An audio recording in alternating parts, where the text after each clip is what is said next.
boring stuff. But this is part of cooking, right? This is where the Zen comes in. When you're just like, okay, you have to be present and you're just doing one thing at a time.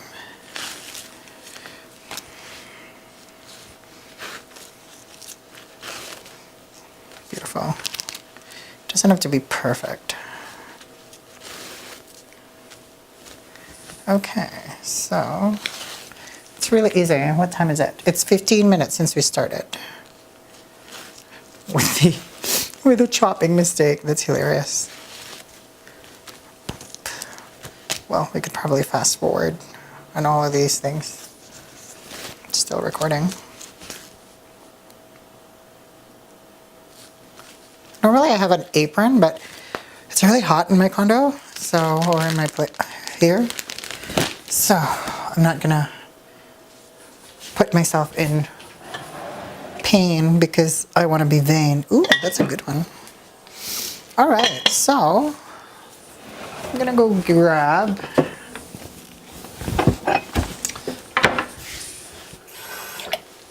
this little guy. So it's just like an espresso cup or anything that could hold liquid.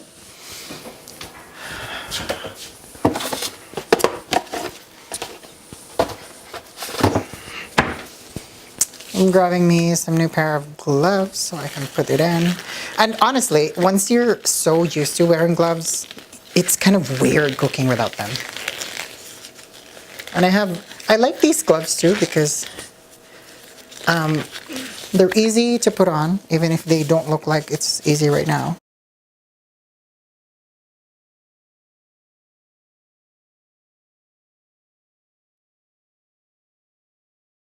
Beautiful. So now what I'd like to do is grab a spoon. Grab a spoon. Now you always want to have this on a diagonal shape. No, diamond shape. And then the ends are towards you guys over there and towards me. So I just take about this much. I don't know if you can see that. Okay. And then, oh, that's a good size, right? I like mine fatter, so I'm gonna add a little bit. And then you roll it. Okay, so I don't know if you guys saw that, but you roll it. And then when you don't see meat anymore, that's when you roll the right side. I like to do the right side first, and then the left side. And then, I don't know if you guys can see, the top needs to be, the width is smaller than the base. So if that's the case, if you just do it normally, the left angle or corner always sticks out like that. I don't know if you guys can see that. So I always just fold it like this and then slowly, and then with that water, boop, boop, dip a couple times, and voila, your spring roll is really chubby. So I'm gonna do more of these. I think I have about 20 to do of these. So I'm going to zoom in so that you guys can see how I'm doing it. And once it's all done, the best part of this is you don't have to eat it right away. Although you blanch it with oil and you cook it for half of what you would normally cook it, like fresh spring rolls. And then you cool it down and you put it in the freezer. And then you literally can bring it out again the next time you want to have and indulge in spring rolls.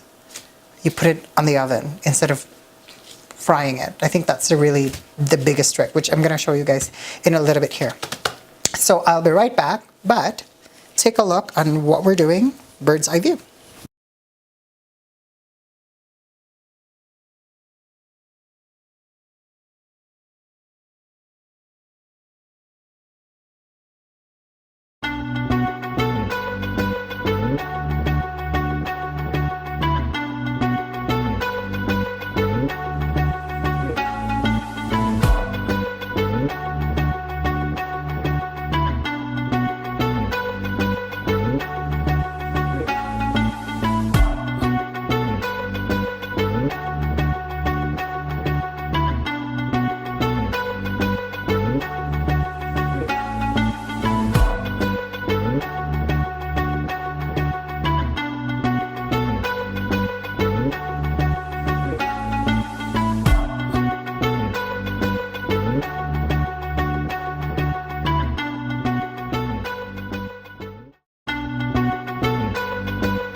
And by the way, everyone, before I forget, as much as I love to use my counter, I love a cooking sheet or, I don't know, like a tray, because it sticks. So what I do is I just do these so that your finished product doesn't stick to each other.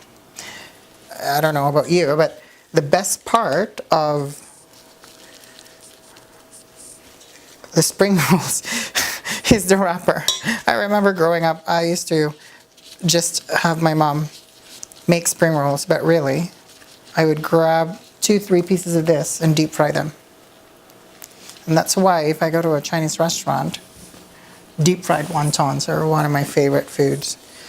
I don't know, it's just I think the Filipino in me that I really like fried food. Oh, this smells so good. Actually getting really excited. And we are done. So we are able to do 2, 4, 6, 8, 10, 12 out of 20. Perfect.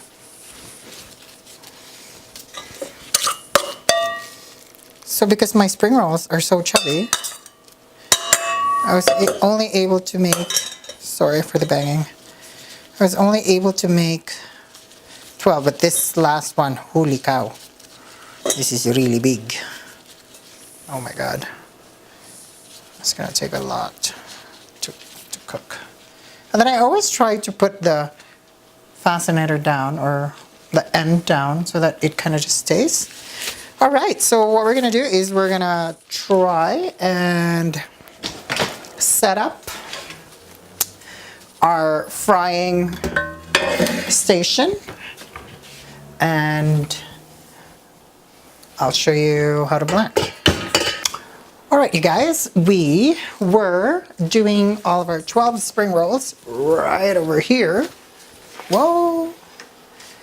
Oh. Yikes. That would have been bad. Okay, there we go. Oh. Camera almost fell onto the very hot, the super hot oil. So, going back, we are blanching all of these, the one that we made today for the spring rolls, and we're gonna make sure that this oil is hot before we put in our first spring roll. So we're gonna do a test, but earlier on today, a lot of you might ask what kind of oil I use. I just really use the cheapest oil that I can find in the superstore. Or in the supermarket, I should say. I mean, growing up in the Philippines, we're not very choosy. I know peanut oil is really good in terms of the health benefits, and they don't burn as much as canola oil. But honestly, oil is oil. I mean, you guys are going to probably, some of you are probably going to say, oh, I bet you're doing. I'm pretty sure some of you guys are going to comment. That's just my take on it, and don't punish me for it. I just use a regular oil, whatever the cheapest oil you can find in the supermarket. Okay, so I have a chopsticks here.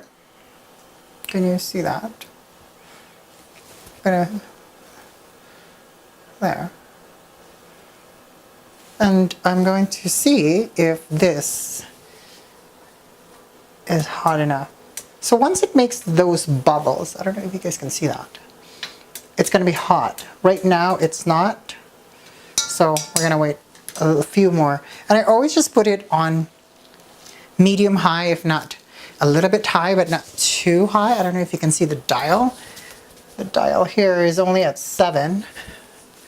Because you don't really want to have it super, super hot, because what's going to happen, the oil is so hot, and you put in your spring rolls or whatever you're deep frying, and all of a sudden the oil gets cooler because the temperature of whatever you're putting in the oil. So it's going to bubble up so much. So if you just have that kind of moderate heat for cooking, then it slowly transition your, whatever you're frying, and it would even it out nicely, and it doesn't give you that shock. Some of you might beg to differ, but that's okay. That's just based on my experience. Again, you don't want the oil to be like burning hot. You just want it hot enough to cook at a certain temperature. And I'm not really sure what kind of temperature